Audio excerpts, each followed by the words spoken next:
Hello, dear students. Today we will be looking at something that you've already learned a little bit about in your previous lessons, the Articles of Confederation. Today we're going to be taking a deeper look and seeing exactly why this first draft of the American Constitution did not work out so well.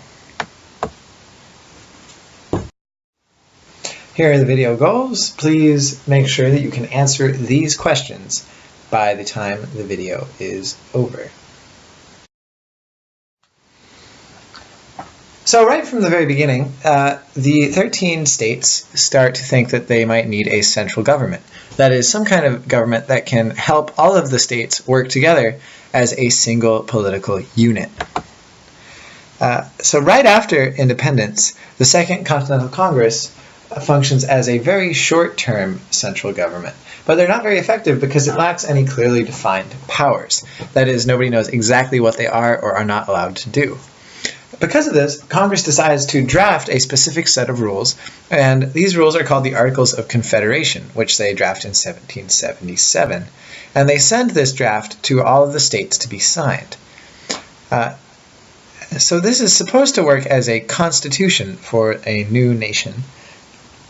And in order to get the states to sign onto it, they allow the states to keep most of their powers. That is, they allow the states to keep the liberty that they just declared war to win. But most states refuse to sign it first, and it takes until 1881 for it actually to get signed. Let's take a minute to look at why the states originally did not want to sign the Articles of Confederation. The main issue that prevented a lot of states from signing on to the Articles of Confederation at first was the problem of how to distribute the land that the Americans were winning from the British in the American Revolution. The problem was that some states, like Virginia and New York, had claimed huge chunks of territory, while other important states, like Maryland and Pennsylvania, were not able to claim any new land. And they didn't think that this was fair, that some states would get a lot of territory and other states wouldn't get any. So for this reason, the states that don't get any land refuse to sign the Articles of Confederation until a fair way to use all the new land is thought up. The compromise that they eventually reach is this. The states with the land will give it up to the central government formed by the Articles of Confederation. And the central government will then run these territories until there are enough people in them for those territories to become new states. And this system works pretty well. Throughout the entire history of the United States, actually, it works more or less like this. And pretty soon, there are new states that are filling up with people and that join the Union. The first three states to join are Kentucky, Tennessee, and Ohio. So this is one good thing that comes out of the Articles of Confederation. But there are a lot of bad things that come out of the Articles of Confederation. So let's take a look at exactly how it worked. The Articles of Confederation called for a super weak central government. And this is because the states, as we've already mentioned, don't want to give up their newly won freedom. The main powers that the central government had under the Articles of Confederation were they were allowed to raise an army, to declare war, and sign treaties with other nations. That seems important, but it really doesn't add up to much when you consider that first, the central government did not have the power to tax. And what that means is they were allowed to raise an army, but they would never have enough money to pay for an army. They have to ask states for money rather than demanding it from the states. And this means that most states don't ever pay very much. They also don't have power to regulate trade. That is, they're not allowed to make rules for how the individual states will trade with each other and with other nations. This means that states are allowed to tax the trade with each other. And that means that if you lived in New York, you might have to pay a tax for stuff that was made in New Jersey.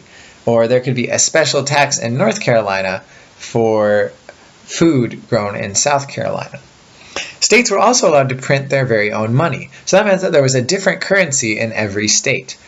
Needless to say, this was very confusing and the money soon began to lose its value. All of this led more or less to chaos, and it really weakened all of the states in the Union. Basically, the lesson here is that the central government can't do its job because it doesn't have enough power. The states don't give it any power, so it can't actually govern. The effects of this super weak government are basically that the national economy begins to decline very rapidly. All the money of the states begin to lose its value. The central government cannot pay its debt, and the states are having a harder and harder time trading with one another because of all of the taxes that block trade between the states.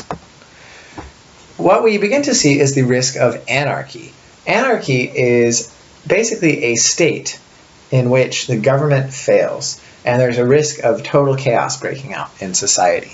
And it looks like this might be the case. The central government's on the verge of collapse. The individual states their systems are breaking down, their money's becoming worthless, and people are becoming less and less happy with how things are. This total failure of the Articles of Confederation leads states to rethink their constitution. They're thinking maybe we should give the central government more power.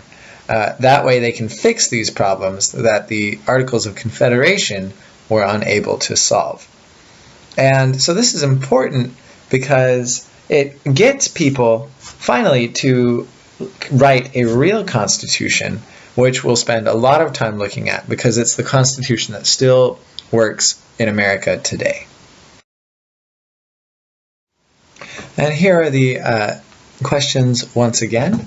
Take a minute, read over these questions. If you do not know the answers to any of these questions, maybe you should take a minute and go back and look at the relevant slide, listen to that again, and see if you can figure out what the answer to these questions are. Thanks for paying attention. See you tomorrow.